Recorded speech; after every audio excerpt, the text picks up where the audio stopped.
Vous expliquiez que voilà, tous ces mécanismes, inflammation et auto-immunité, sont impliqués dans le vitiligo, mais ils participent aussi à d'autres pathologies de la peau, comme le psoriasis ou la dermatite atopique ou d'autres types de maladies. Une des stratégies finalement des traitements, de la recherche de traitement dans les vitiligo, c'est d'essayer de voir quels pourraient être les éléments communs à ces maladies pour essayer de voir si des traitements déjà efficaces dans ces autres maladies ne pourraient pas également avoir une efficacité dans le vitiligo. Est-ce que vous pouvez nous dire quelques mots C'est exactement ça. Alors c'est vrai que pour les patients, on leur dit toujours qu'il n'y a pas de traitement pour le vitiligo. C'est tout simplement qu'il n'y a pas d'autorisation thérapeutique d'utiliser un traitement pour le vitiligo. Mais par contre, depuis longtemps, on utilise la cortisone qui n'a pas l'indication dans le vitiligo, mais dans d'autres pathologies inflammatoires, la dermocorticoïde ou la cortisone par voie générale pour essayer de traiter. Et puis plus récemment aussi, on a eu ce qu'on appelle le tacrolimus. Alors c'est le protopique qu'on connaît. C'est le tacrolimus qui a l'autorisation dans l'eczéma, y compris celui de l'enfant, et qu'on a utilisé. Et là, on attend les résultats d'une étude qui a été faite également avec le professeur Raleigh Desedines sur l'évaluation du tacrolimus sur le visage. Et puis, plus récemment, nous, on va bientôt débuter une étude avec un traitement systémique, un vieux traitement qu'on utilise, qui a l'autorisation dans le psoriasis, qui est un vieux traitement qu'on appelle le méthotrexate, pour des formes plus généralisées dans le vitiligo, et j'espère effectivement la débuter au cours de l'année 2019. Après, il y a d'autres thérapeutiques. Alors, plus récemment, peut-être vous avez entendu les essais qui ont été faits avec un médicament qui a l'autorisation dans le psoriasis, qui est l'apremilast, ou l'Otezla, qui est des études qui ont été réalisées par le professeur Thierry Passeron. Alors malheureusement, les résultats ne sont pas publiés, mais il en a parlé effectivement, où les essais c'était avec la photothérapie, et finalement l'apremilast n'a pas permis d'augmenter l'efficacité qu'il avait pu obtenir déjà avec la photothérapie, mais c'est tout l'intérêt en tout cas d'avoir, en tout cas peut-être d'essayer des traitements qui sont utilisés dans d'autres pathologies inflammatoires pour voir dans une pathologie qui n'a pas de traitement quelle serait l'efficacité de ces médicaments. D'accord. Il y a aussi une diversité, probablement, on est tous différents les uns des autres, et même pour des vitiligos qui ont un aspect quasi identique, les causes prioritaires, enfin principales, peuvent varier d'un malade à l'autre, et c'est tout l'intérêt aussi de faire des essais de plusieurs médicaments, de plusieurs thérapies possibles, parce que il n'y aura certainement pas un traitement unique qui sera efficace chez tout le monde. D'où l'intérêt. Aujourd'hui, il y a des essais donc, de médicaments à la fois péros, de médicaments généraux, mais également de crèmes topiques. C'est assez diversifié et c'est assez actif. Juste un mot, vous parliez de la prédisposition, du côté génétique. Est-ce qu'on sait malheureusement que certaines formes de vitiligo atteignent l'enfant? Pour la pédiatrie, est-ce qu'il y a des traitements spécifiques ou des choses particulières qui sont testées aujourd'hui? Alors aujourd'hui, pour les enfants, alors c'est vrai qu'on a tendance, je pense que ça sera parlé à la table ronde, comment traiter un enfant, mais c'est vrai que déjà, effectivement, les développements qui se font, et on en parlera juste après, dans un premier temps, les essais se font sur l'adulte. Et tous les développements thérapeutiques, dans un premier temps, se font chez l'adulte. C'est entre guillemets un petit peu plus simple par rapport aux aspects réglementaires, et effectivement ensuite, et puis surtout aussi, comme ce sont des nouveaux traitements, quelle va être la tolérance, même si elle a été déjà testée, mais il y a ces aspects-là qui sont importants, notamment si on doit traiter des enfants. Et ensuite, effectivement, lorsqu'on a déjà prouvé l'efficacité chez l'adulte, eh bien on le voit très bien dans le développement de l'eczéma ou la dermatite atopique, les traitements sont de plus en plus développés chez l'adolescent et ensuite chez les enfants. Donc, dans un premier temps, c'est sûr que c'est l'adulte qui va être évalué, en tout cas en termes d'efficacité de ces nouveaux traitements, et ensuite on espère, si ces résultats sont positifs, de pouvoir ensuite avoir des possibilités pour traiter les enfants.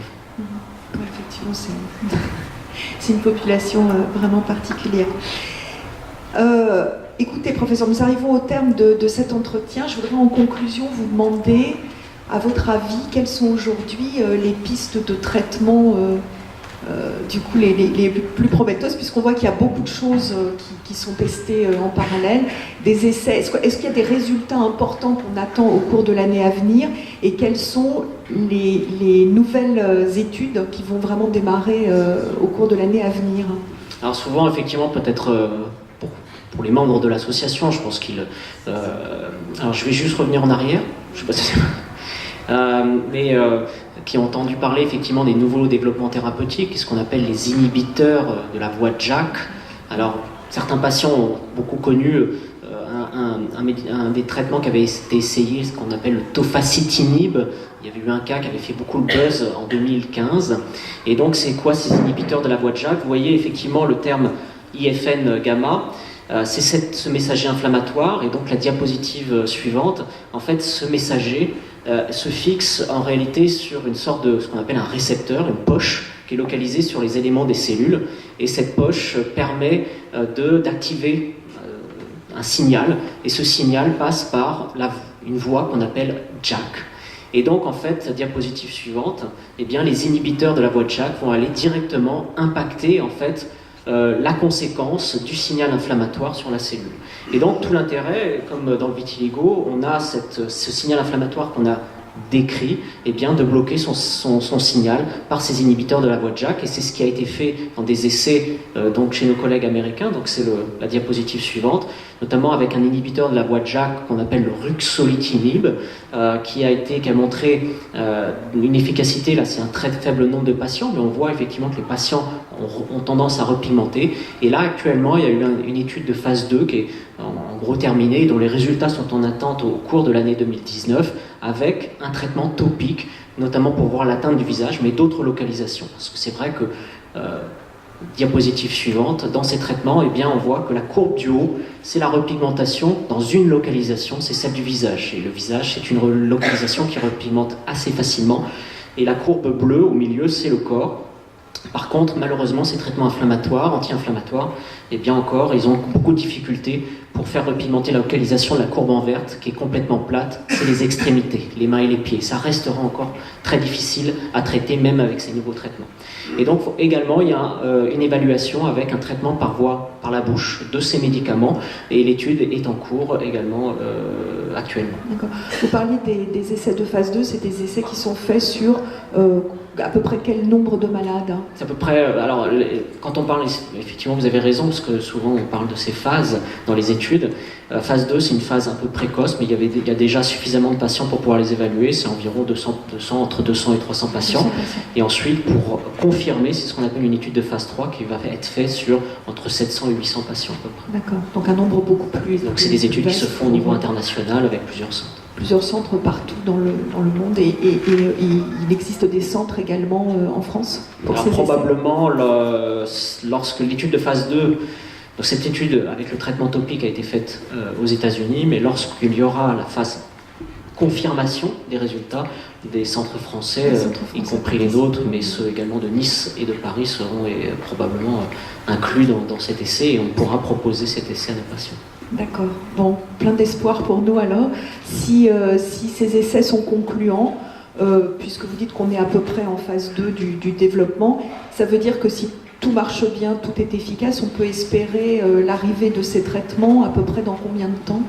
Alors, c'est toujours très long, c'est le côté frustrant des choses. D'abord, il faut vous avez dit le dynamisme au niveau de la recherche autour du vitiligo, donc forcément c'est découvrir et mettre en évidence les cibles, et ensuite essayer de tester les traitements, et donc faire ces études initiales, et ensuite de confirmation, donc c'est entre 5-7 ans, quoi. Le temps d'avoir après, une fois que c'est confirmé en phase 3, en phase supplémentaire, après il y a toutes les autorisations réglementaires de chaque pays, qui sont toujours un petit peu des aspects administratifs qui sont toujours assez longs, mais voilà, en tout cas...